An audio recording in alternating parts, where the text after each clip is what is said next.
ఈ నెల 6వ తేదీ నుంచి తోటపల్లి గూడూరు మండలం కొత్తకోడూరు బీచ్లో ఉన్న వేలాంగిణి మాత చర్చిలో వేలాంగిణి మాత జన్మదిన మహోత్సవాల వైభవంగా నిర్వహిస్తున్నట్లు Roman Catholic mission bishop most reverend doctor MD Prakasam తెలిపారు. ఆదివారం ఇందుకు సంబంధించిన వాల్ పోస్టర్లను సంతపేటలోని రోమన్ క్యాథలిక్ ఆర్సీఎం చర్చిలో విచారణ గురువులతో కలిసి ఆయన బిషప్ ఆవిష్కరించారు. ఈ సందర్భంగా వేలాంగిణి మాత చర్చి ఫాదర్ లూకాస్ రాస్తో కలిసి పాత్రికేయుల సమావేశంలో మాట్లాడారు.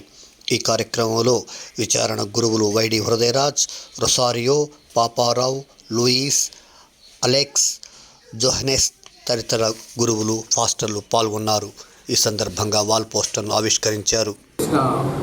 మీడియా మిత్రులందరికీ కూడా నా హృదయపూర్వకమైనటువంటి శుభాకాంక్షలు, అభినందనలు, దీవెనలు తెలియజేస్తున్నాను. ప్రభు యొక్క దీవెనలు తల్లి మరియ మాత ప్రార్థన ద్వారా మీ అందరిపై ఉండాలని నేను మనసారా ఆశిస్తూ ప్రార్థిస్తూ ఉన్నాను. ఈ సందర్భంగా మన ఈ సమాజంలో మీరు ఎంతో కీలక పాత్రను వహిస్తూ ఉన్నారు. మరి ఎన్నో ముఖ్యమైనటువంటి సమాచారాలు అందరికీ కూడా అందజేస్తూ ఉన్నారు. సమాజంలో మార్పు కోసం మీ వంతు కృషిని ఎంతైనా చేస్తూ ఉన్నారు.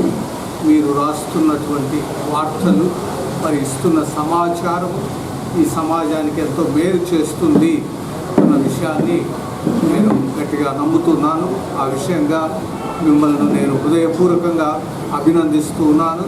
ఈ సమాజం తరఫున మీకు మీరు చేస్తున్న సేవలకు కృతజ్ఞతలు కూడా చెల్లిస్తూ ఉన్నాను.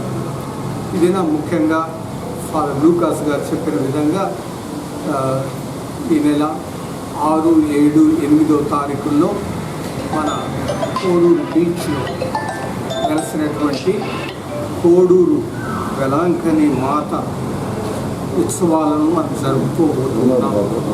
సెప్టెంబర్ నెల 8వ తారీఖు మరియ తల్లి జన్మదినాన్ని మనం పురస్కరించుకొని ఈ యొక్క పుణ్యక్షేత్రంలో ఈ వేడుకలు జరుపుకుంటూ ఉన్నాము. మరియ దేవుని తల్లి మాత్రమే కాదు, ఆమెను ప్రభు మానవులైన మనందరికీ కూడా తల్లిగా ప్రసాదించి ఉన్నారు. అందుకే ఆమె జగన్మాత అని కూడా మనం పిలుచుకుంటూ ఉంటాము.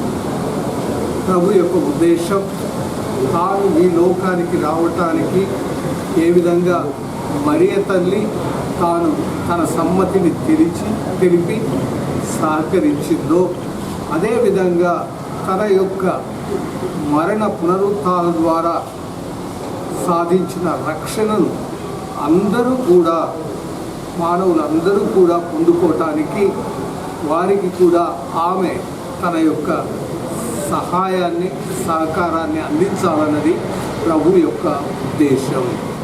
కాబట్టి మనం నమ్మి విశ్వసించేది, ఆరాధించేది, అనుసరించేది ప్రభువును మాత్రమే. అందులో ఎలాంటి సందేహము లేదు.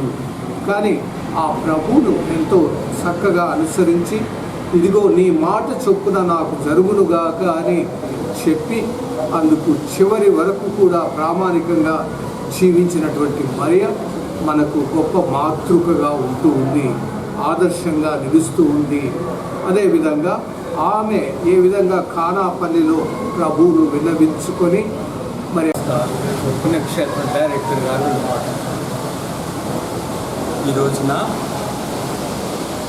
పుణ్యక్షేత్ర తిరణాలు సెప్టెంబర్ 6, 7, 8వ తేదీ ఆ రోజు మరియ మాత జన్మదిన వేడుకల సందర్భముగా ఇక్కడికి వచ్చేసినటువంటి మీడియా మిత్రులందరికీ మరియు మా తండ్రి గారైన బిషప్ గారు మోసెస్ డి ప్రకాశం గారికి, ఇక్కడికి ఇచ్చేసిన గురువులందరికీ కూడా ఆహ్వానం పలుకుతూ ఉన్నాను.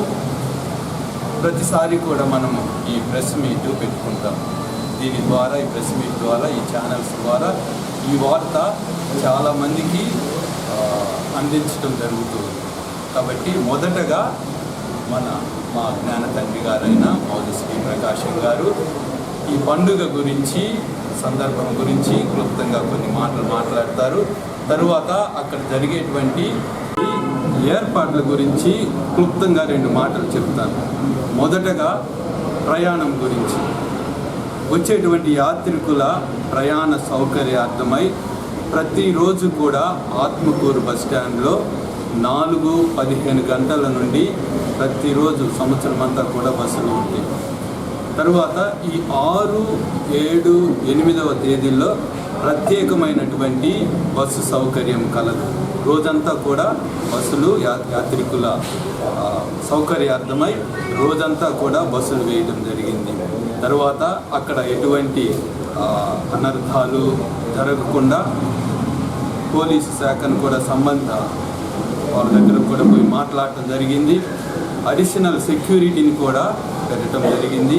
తర్వాత అక్కడ వచ్చేటువంటి భక్తులకు ఇబ్బంది లేకుండా ఈ అన్ని రోజులు కూడా నీటి వసతి కానీ లేకపోతే ఇతర వసతులు కానీ అన్నీ కూడా అక్కడ చేయటం జరిగింది.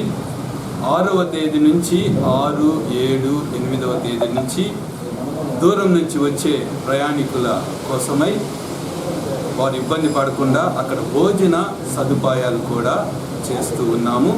వచ్చిన వారు సంతోషంగా ఉండాలని అక్కడ కొద్దిసేపు ప్రశాంతంగా దేవుని సన్నిధానంలో గడపడానికి వీలైనటువంటి ప్రతి సౌకర్యాన్ని కూడా దగ్గరుండి పరీక్షిస్తూ ఉన్నాము, చేస్తూ ఉన్నాము. చివరగా మొదట్లోనే నేను చెప్పినట్లు 8వ తేదీన మరియ తల్లి జన్మదిన వేడుకలను జరుపుకుంటున్నాము. మామూలుగా ఎవరిదన్నా కానీ జన్మదిన వేడుకలు జరుపుకుంటూ ఉంటే వాళ్ళని అందరూ కూడా క్షేమంగా ఉండాలని దీవిస్తాం, ఆయురారోగ్యాలతో ఉండాలని దీవిస్తాం, వీలైతే వారి కోసం ప్రార్థన చేస్తాం. కానీ ఇక్కడ మరియ తల్లి జన్మదిన వేడుకలను జరుపుకోవడంలో ప్రత్యేకత ఏంటంటే మరియ తల్లి ప్రార్థన ద్వారా దేవుని నుండి ఆడకొచ్చి ప్రార్థన చేసిన ప్రతి ఒక్కరు కూడా ఏదో ఒక మేలును పొంది ఉన్నారు. 8వ రోజున జన్మదిన రోజున అందరూ కూడా అక్కడికి వచ్చి ప్రార్థనలో పాల్గొనేది వారు పొందినటువంటి మేలులకు కృతజ్ఞత తెలుపుకోవటానికి దేవునికి, తరువాత మరియ తల్లికి, తరువాత ఇంకా ఉన్నటువంటి సప్రము 6వ తేదీ, 7వ తేదీ, 8వ తేదీ ఉంటుంది. 6వ తేదీ పూజ అయిన అనంతరము ముత్యాలతో పాలము మహాలక్ష్మీపురంలో సప్రం తిరుగుతుంది. 7వ తేదీ కొత్త కోడూరులో సప్రం తిరుగుతుంది. పూజ తరువాత 8:30 ఆ ప్రాంతంలోనే ఊరేగింపు.